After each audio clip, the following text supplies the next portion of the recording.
there's this idea in the Old Testament, the fear of God is the beginning of wisdom. It's a pretty harsh idea.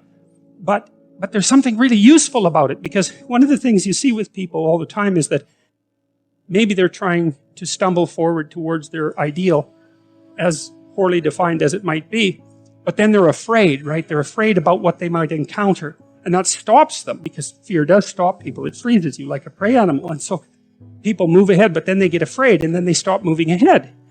And that's not so good, because negative emotion is a really powerful motivator. So we're more motivated by negative emotion than positive emotion. Quantitatively speaking, you can measure that. And that's, I think, because we can only be so happy, but we can really be suffering and dead, So we have to pay more attention to the negative.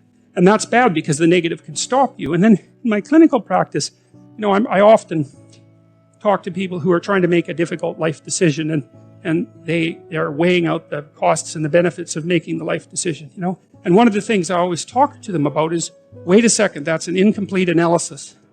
You have to weigh out the benefits and the costs of doing this. And you have to weigh out the costs and benefits of not doing it. And that's not the same as the zero that you assume that you're starting with, right? Because to not make a decision, it also has a cost. And sometimes the cost of not making a decision is far worse than the cost of making a decision, even if the decision is risky. And so one of the things you can derive from that, and this is very useful, I think, is that this is also, I think, why it's so useful to contemplate your mortality, so to speak, is you're screwed no matter what you do. And that actually frees you, is that you have path A that has catastrophes, and you have path B that has catastrophes, and you don't get to have the no catastrophe path, but you get to pick which one. And that's really something, because if you know that there's terrible risk associated with everything that you do and don't do, then you can afford to take some risks, because you're not, and this is all within the ark metaphor.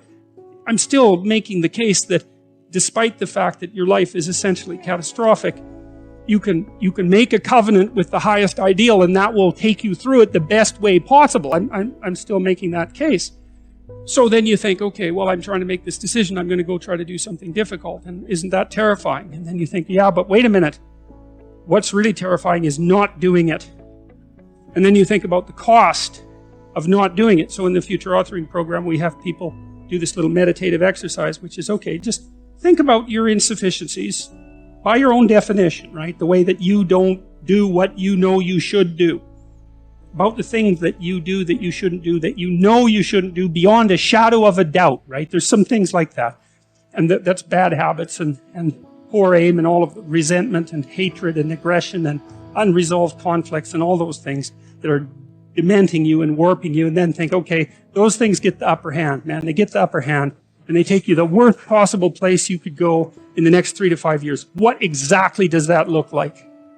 And so you sketch all that out, and you think, hey, I don't want to go there.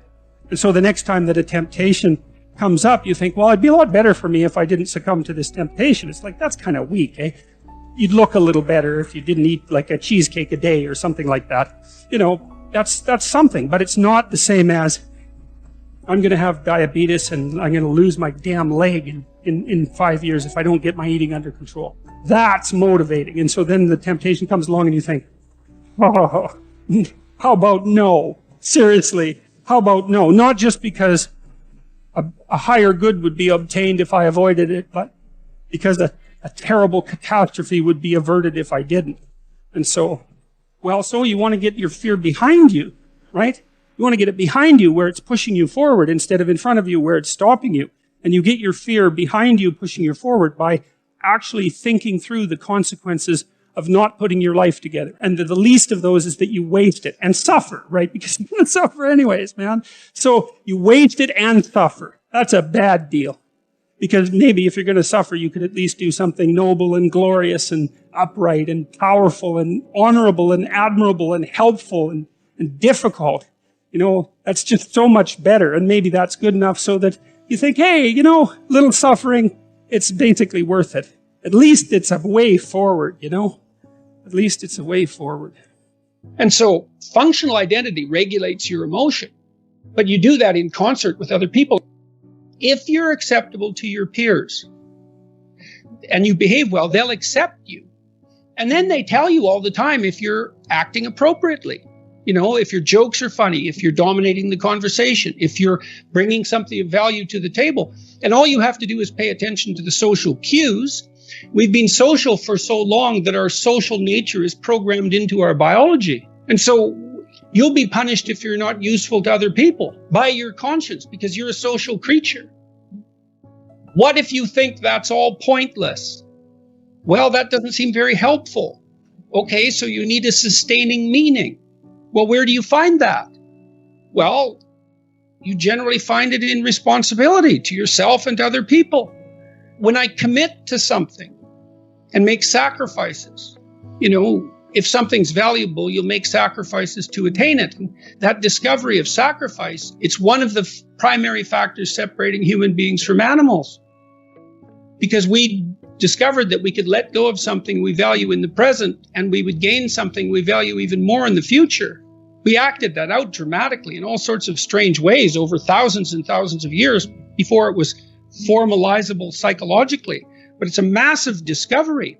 I can forego gratification in a particular way and benefit in the future. You make sacrifices to make the future better. Well, what if that doesn't pay off? Well, think about that. You know what that's like. You endeavor to do something and it doesn't work. You're not appreciated for who you are. You fail. Maybe you failed despite your best efforts. Well, are you rejected by God? Well, it's as if you're rejected by God. Does it make you resentful?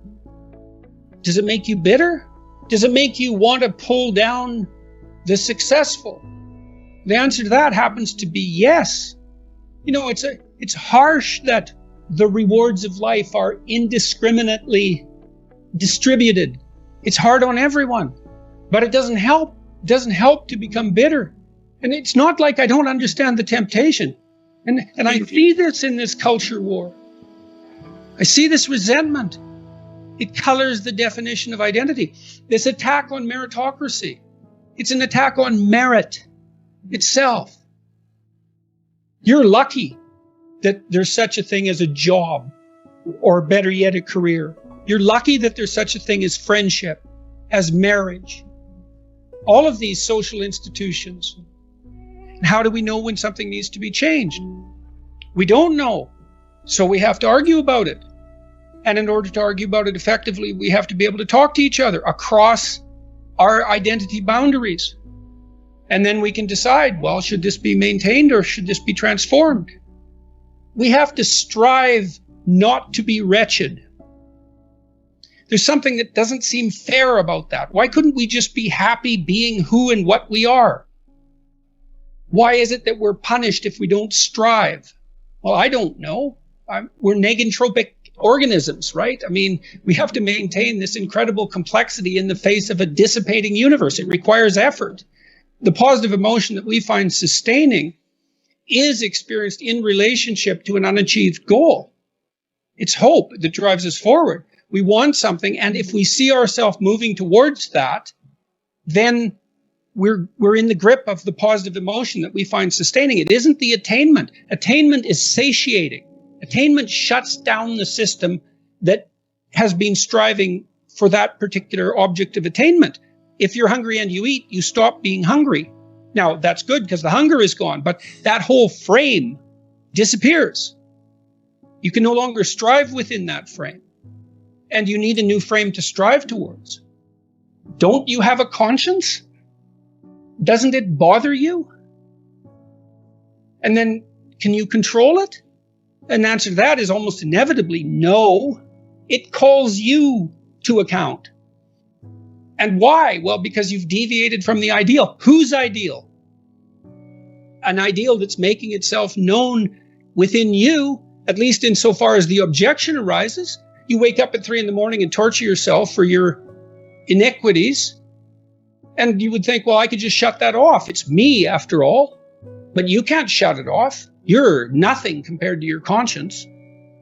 Now, it's strange because you can ignore it. You can not live according to its dictates, but it's not going to leave you alone. I took what I learned about what happened in the Second World War seriously. It's like, wow, we can be really bad. We should do something about that. Like, that was unacceptable. We're getting so powerful that each individual is now a force of almost unimaginable destructive power if they so choose to be. That power is going to continue to increase. And what that means is that the degree to which each of us has our act together is going to be something upon which the world increasingly depends for its maintenance. It's like discipline yourself in one dimension. See what happens. Well, that's exciting. I don't understand, really. And it's really killing me, I think. I might mean that literally. I don't understand why I'm so controversial. I can't figure that out. It's very distressing to me. I'm ashamed, of what's happened to me. What do you mean? And I'm very hurt. I'm a very destroyed person in many ways. And so I feel unworthy. Unworthy of what? You name it. I hope people find it useful. I hope it alleviates some unnecessary suffering. That's the goal. I'm very fortunate in that regard. I get letters from people all the time that they open up their hearts.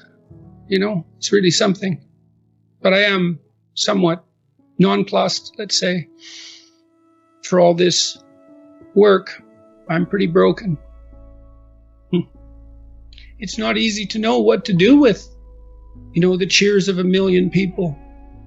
It's overwhelming. It's dangerous.